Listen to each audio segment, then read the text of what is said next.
Shalom, irmãos, em tempos de angústia vamos falar de esperança. Nós vamos continuar a nossa leitura e estudo, da Epístola aos Gálatas. Mas antes da gente adentrar ao capítulo 3, o capítulo 3, irmãos, é um capítulo muito complexo, tá? Muito complexo e muito mal interpretado pelo sistema religioso, Pelo meio cristão religioso. Então, nós precisamos, antes de entrar no capítulo 3 de Gálatas, eu quero ler com vocês, nós lemos antes o capítulo 9 de Hebreus, agora eu quero ler o capítulo 10 de Hebreus, tá? Para daí sim nós chegarmos na compreensão total de Gálatas 3, tá? Então, vamos lá, capítulo 10, estou usando aqui a versão da Bíblia de Jerusalém. O sacrifício de Cristo superior aos sacrifícios mosaicos, ineficácia dos sacrifícios antigos. Possuindo apenas a sombra dos bens futuros e não a expressão própria das realidades, a lei, que é Torá, instrução, é totalmente incapaz, apesar dos mesmos sacrifícios sempre repetidos, oferecidos sem fim a cada ano, de levar à perfeição aqueles que deles participam. A palavra, Torá, ela é utilizada como um conjunto conhecido como Pentateuco, os 5 primeiros livros das Sagradas Escrituras, tá? Porém, também ela é utilizada no sentido de uma lei específica, tá?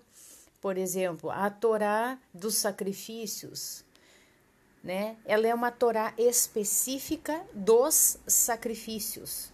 E o que está dizendo aqui que a Torá é totalmente incapaz, apesar dos mesmos sacrifícios sempre repetidos, está falando que é a Torá dos sacrifícios, não é a Torá toda, tá? É isso que o sistema religioso não consegue interpretar. Aqui estamos falando, conforme o título, ineficácia dos sacrifícios antigos. Então, é sobre essa Torá, é sobre essa instrução que nós vamos estar falando aqui, que ela se tornou incapaz, de purificação, ela seria capaz de trazer salvação, a nós, ok? Então, verso 2, se não fosse assim, não se teria deixado de oferecê-los, Então, se ela fosse totalmente capaz, não teria sido necessário o Mashiach ter dado a sua vida a nosso favor, Se os que prestam culto, uma vez por todas purificados, já não tivessem nenhuma consciência dos pecados, mas ao contrário, é por meio destes sacrifícios que anualmente se renova a lembrança dos pecados. Aqui está falando do sacrifício que era feito, pelo sumo sacerdote, que ele adentrava uma vez ao ano no Santo dos Santos, ou lugar santíssimo, E está falando deste aqui, certo? Além do mais, é impossível que o sangue de touros e bodes elimine os pecados. É impossível que isso aconteça, irmãos. Por isso, ao entrar no mundo, ele afirmou, tu não quiseste sacrifício e oferenda, tu, porém, formaste-me um corpo. Holocaustos e sacrifícios pelo pecado não foram do teu agrado. Então, nunca foi do agrado do Todo-Poderoso os sacrifícios desses animais, a gente tem que compreender que o animal, ele era sacrificado por uma questão muito mais profunda, tá?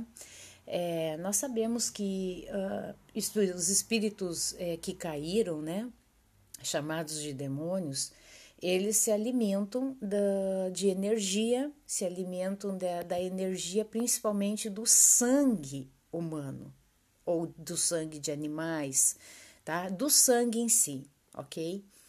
Tanto é que os cananeus, eles tinham como foco oferecer aos demônios crianças, sangue ali era derramado, eram mortas essas crianças ali em oferecimento aos demônios, Então, por que esses animais, eles eram dados em sacrifício? Para, como que eu vou usar a expressão? alimentar, tá? Alimentar aos demônios. Essa sede, né? Por causa do pecado, o demônio ele tem acesso, ele tem poder sobre a vida da pessoa.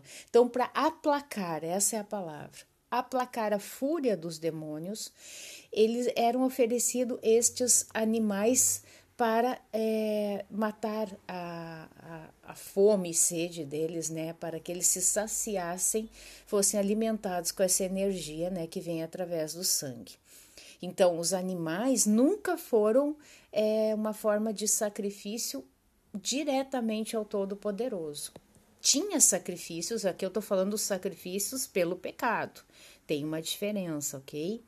Outros tipos de sacrifícios, as questões de ação de graças, aí é outra questão, tá? Mas estou falando aqui a respeito de sacrifícios pelo pecado. Tanto é que no verso 6 diz: holocaustos e sacrifícios pelo pecado não foram do teu agrado. O que seria do agrado do Pai, do Todo-Poderoso? Que as pessoas não pecassem. E se as pessoas não pecassem, não seria necessário sacrifício, né, de animais. E no caso, né, o Mashiach, ele teve que vir aqui, né, porque a palavra fala, né, em Romanos 3:23, se eu não estou enganado, que todos pecaram e destituídos foram da glória de Yahweh. Todos nós somos pecadores, só tem uma exceção, que é o Mashiach Yahushua, que nunca pecou, é puro, é santo, é imaculado.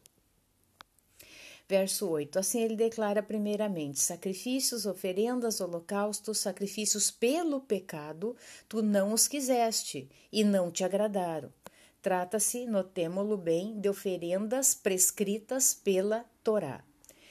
Depois ele assegura: eis que eu vim para fazer a tua vontade. Portanto, ele suprime o primeiro para estabelecer o segundo, tá? Ele suprime esse sistema de sacrifícios, holocaustos em que se ofereciam animais. Isso sempre foi ineficaz, né? Sempre foi ineficaz. Era algo que tinha que ser repetido de ano em ano, certo? E também eles tinham era diário, né, também as oferendas, né, de sacrifícios. Então mas quando o sumo sacerdote entrava no Santo dos Santos era uma vez por ano, certo? Então era necessário estabelecer o segundo sistema. Então era necessário que se suprimisse o primeiro sistema para estabelecer o segundo, que foi através do Mashiach. Então aqui não está falando que foi suprimido a Torá na totalidade, mas a Torá dos sacrifícios. É isso que a gente tem que compreender. Verso 10. E graças a esta vontade é que somos santificados pela oferenda do corpo de Yahushua, realizada uma vez por todas, a eficácia do sacrifício de Cristo, do Mashiach, né? Então, Yahushua, ele adentrou no lugar santíssimo. Ele teve ele pôde adentrar, né? Porque ele se encontrou como o Cordeiro perfeito, Cordeiro de Yahweh, perfeito. Ele adentrou como sumo sacerdote e fez esse sacrifício único. Não é necessário, como no sistema antigo, adentrar uma vez por ano, o sumo sacerdote adentrar naquele lugar para sacrificar. E interessante que o próprio sumo sacerdote, obviamente como um homem, como eu e você, homem eu digo um ser humano, tá? Ele precisava sacrificar primeiramente pelos seus pecados, né? Ele precisava se purificar para depois fazer pelo povo. Então ele era um homem como outro qualquer, ele também pecava, né? Então, somente através de Yahushua, né, que houve eficácia de um sacrifício perfeito. Todo sacerdote se apresenta a cada dia para realizar as suas funções e oferecer com frequência os mesmos sacrifícios que são incapazes de eliminar os pecados. Ele, né, o Mashiach, ao contrário, depois de ter oferecido um sacrifício único pelos pecados, sentou-se para sempre à direita de Yahweh. E então espera que os seus inimigos venham a lhe servir de escabelo para os pés. De fato, com esta única oferenda, levou à perfeição e para sempre os que ele santifica. E isto que também nos atesta o Espírito Santo, porque depois de ter dito, eis a aliança que farei para eles depois daqueles dias, o Senhor declara, pondo as minhas leis nos seus corações e inscrevendo-as na sua mente.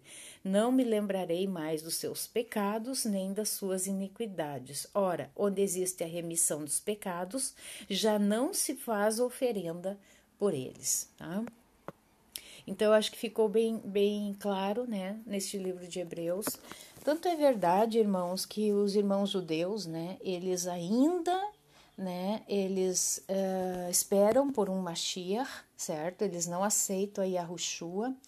Eles estão preparando um terceiro templo, e já tem novilhas separadas, já tem todo o esquema, né? Porque eles não entenderam, né? Que este sistema de sacrifícios do Tanar, né? Da Torá, que era feito antes, né? É ineficaz. Ele é totalmente ineficaz, né? E que o Mashiach já veio e já fez um sacrifício perfeito por todos nós, né? Então, espero que os olhos dos judeus sejam abertos, né?